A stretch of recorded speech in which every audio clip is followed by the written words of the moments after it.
Another day, another kaganapan ng aming buhay. Hello mga mare kong fresh. For today's video nga, ay ipapacheck up natin si Bongbong kasi nga namamagat, namumulang kanyang mga mata. Bukod nga dyan, ay nilalagnat din siya at may ubo. Kaya naman naisipan ko na siyang ipacheck up. Ang hirap naman kapag painumin ng gamot nang hindi ko naman nalalaman kung ano talaga yung sakit niya. Pero kahit na may sakit siya, pasalamat ako sa Lord kasi masigla pa din siya. Hindi siya yung matamlay. At nagja-jogging pa nga ang aking Bongbong. Ito na nga't papunta na kami ni Bongbong. Medyo maaga nga kami lumabas kasi naman maghahanap pa kami ng pedya. 8:30 na nga kami nakarating dito. Tapos 9:30 to 12 pa available yung pedya. So mag-aantay pa kami ng isang oras.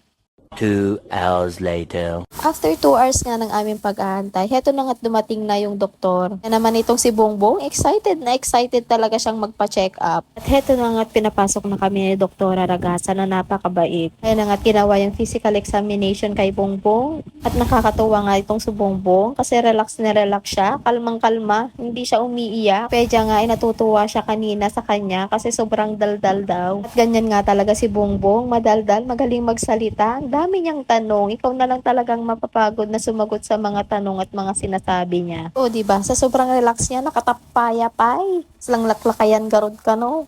Apo unayin nga ubingon. At ayun na nga, based sa sinabi ng doktor, meron nga daw siya bacterial conjunctivitis. At dahil nga daw sa init ng panahon, kaya naman usong-uso daw yung ganun na sakit. Uwi na nga kami at itong si Bongbong, first time sumakay ng elevator, kaya naman, andar na naman ang kanyang curiosity. At ayan na nga mga mare kong fresh, magpapaalam na ako kasi nandito na kami sa bahay. Papainumin na natin si Bongbong at papatakan na natin yung kanyang mata.